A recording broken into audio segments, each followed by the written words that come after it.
کریم کبیر علامہ ضیاء المصطفیٰ صاحب قاضی رضوی امجدی، جو اس زمانے میں تنہا ایک فرد، وہ ایک فرد نہیں ہے بلکہ اپنے ساتھ اپنے آپ میں وہ شخص ایک انجمن ہے، اور مسلک اہل سنت والجماعت کا حقیقی نقیب اور مبلغ اس زمانے میں جو ہے وہ ضیاء المصطفیٰ قاضی۔ تو اہل سنت والجماعت کے جو علماء ہیں ان کا ادب سے دل سے احترام کرو، ان سے اپنا رابطہ رکھو، سنیت پر سختی سے قائم رہو۔ یہ دنیا آنی جانی ہے، فنا ہوگی، فنا ہو کر کے رہے گی۔ میں یہ کہنا چاہتا ہوں گمراہیوں کے بے حساب دروازے کھلے۔ حضور اکرم صلی اللہ علیہ وسلم نے پہلے ہی ارشاد فرمایا میری امت 73 فرقوں میں بٹے گی، 70 اور 3 73۔ فرمایا کہ بنو اسرائیل میں کل 72 فرقے ہوئے، مگر میری امت میں 73 ہوں گے، کلہم فی النار الا واحدہ۔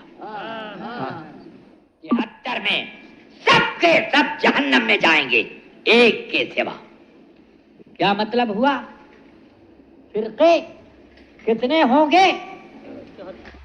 72 جہنمی اور ایک جنتی، ایک جنتی۔ بات سمجھ میں آ رہی ہے کہ نہیں؟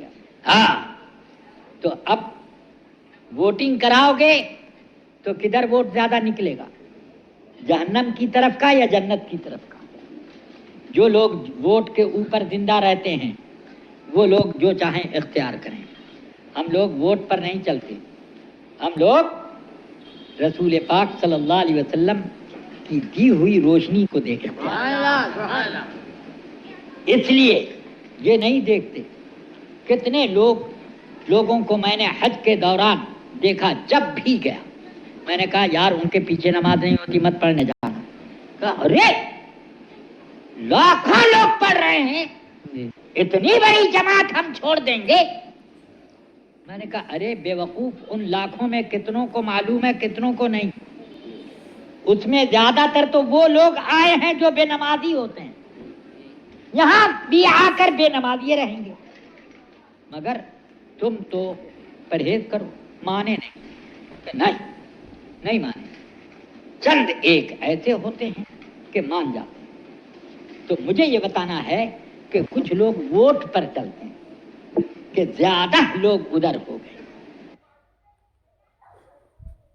زمانے میں کتنے حاجی دکھتے ہیں، اور آپ بوڑھے لوگ جو ہیں انہوں نے اپنے بچپن میں کتنے حاجی اپنی اپنی آبادی میں؟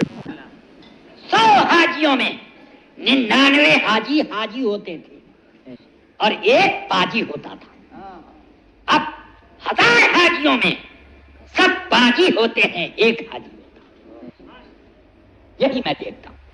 آ کے کہنے لگے بڑا لمبا دھڑکا، کچھ ظالمانہ کاروبار کرنے لگے۔ میں نے کہا یہ کیا کرتے ہو؟ حج کر کے آؤ۔ کیا ہوا؟ ارے بھائی حدیث شریف میں آیا ہے کہ آدمی جب عرفات میں جائے گا تو سارے گناہ مٹ جائیں گے۔ میں ایک حج کر لوں گا، ان کا پیسہ دباتا ہوں تو کیا ہوا؟ ایک حج کر لوں گا سب معاف ہو جائے گا۔ سمجھ گئے؟ تو اب ایسے حاجی پیدا ہونے لگے کہ ان کا پیسہ دباؤ، ان کا پیسہ دباؤ، ان کا پیسہ دباؤ۔ اگر صحیح حج کر کے آئے ہوتے تو صحیح نہ ہوتے۔ حضور اکرم صلی اللہ علیہ وسلم نے فرمایا کہ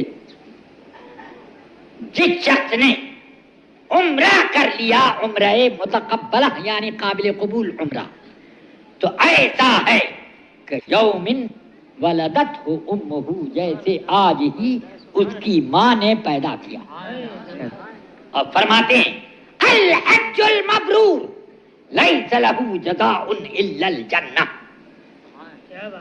حج مبرور کا بدلہ صرف اور صرف جنت ہے۔ سبحان اللہ، سبحان اللہ۔ ادھر وہ رکے گا نہیں، بالکل جنت کی راہ سیدھی کر کے آیا. مگر مبرور حج ہے یہ دیکھنا. پہلے کے لوگ حج مبرور کرتے تھے، اب تو حج مفرور کرتے ہیں لوگ.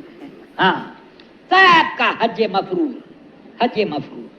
میں تو بار بار روتا رہا وہاں، اے اللہ تیرے در کی زیارت کر لی، نہ میرے ہاتھ پاؤں اس قابل ہیں کہ اس زیارت کا فیض لے کر جا سکوں، نہ آنکھیں اس قابل، نہ کان اس قابل، نہ زبان اس قابل. کم سے کم اتنا تو کرتے رب العالمین کہ جیسا میں آیا تھا اس سے بڑا گناہگار نہ بنوں، ڈھیچا نہ بنوں. کیونکہ حج کر کے جب آتا ہے آدمی تو ڈھیچا ہو جاتا ہے گناہ کے مقابلے میں، بڑا جرأت مند. تو یہ بھی ایک فتنہ ہے. لوگ ہم سنی عالموں کے بارے میں کہتے ہیں ارے بڑے سخت ہوتے ہیں یہ لوگ، بہت سخت ہوتے ہیں. معلوم ہو جائے گا کہ اس کا وہابیوں سے میل جول ہے تو اس سے ملنا جلنا بند کر دیتے ہیں. یہ ہم سنی عالموں کے بارے میں کہتے ہیں. حالانکہ ایسے سنی عالم اب تو خال خال کہیں نظر آ جاتے ہیں. اب تو سنی عالم لوگ خود ملاقاتیں کرتے ہیں، خود ان کی جھولی میں گر بھی جاتے ہیں دنیا کے پیسے کے لیے کچھ بھی. مگر مجھ پر تو بہت اعتراض ہوتا ہے.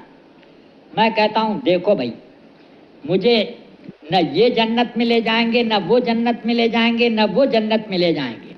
مجھے تو امام احمد رضا لے کے جائیں گے. سبحان اللہ سبحان اللہ. اس لیے میں ان کا دامن تو چھوڑ ہی نہیں سکتا.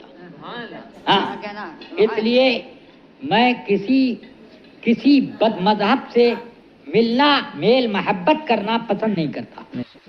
دنیا کا کتنا ہی بڑا نقصان ہو جائے ہونے دو، کیا بگڑ جائے گا. بہت سے میں نے نقصانات سہے. لوگوں نے کہا کہ یہ نقصان ہو جائے گا، مجھے نہیں چاہیے. میں اتنا جانتا ہوں کہ یہ نقصان نہیں ہے، یہ فائدہ ہے. اس کا پیسہ اگر میرے مدرسے میں یا میرے کام میں آئے تو سب ناپاک کر دے گا.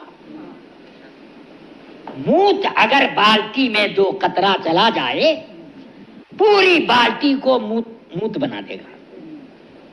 اس لیے تم اس کی فکر مت کرو، اس کی بے برکتی میں نہیں آنے دوں گا. الحمدللہ میں اپنی جگہ سخت رہتا ہوں اور اللہ غیب سے دروازے کھول دیتا ہے اور کام آگے بڑھانے کے راستے پیدا ہو جاتے ہیں. رکتا نہیں ہے. میں یہ بھی کہتا ہوں کہ دین کے کام کے لیے بے دینی کا راستہ نہیں اختیار کرتے ہیں.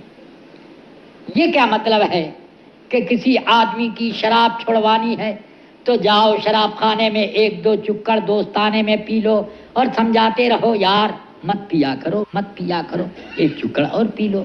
پھر ہو سکتا ہے ہفتے بھر میں اس کو چھڑوا لو، مگر 1 ہفتے میں 7 چکر تم بھی تو لڑا چکے ہیں. تو یہ تم نے کتنا گناہ کمایا. تو اس لیے میں اس بات کا قائل نہیں.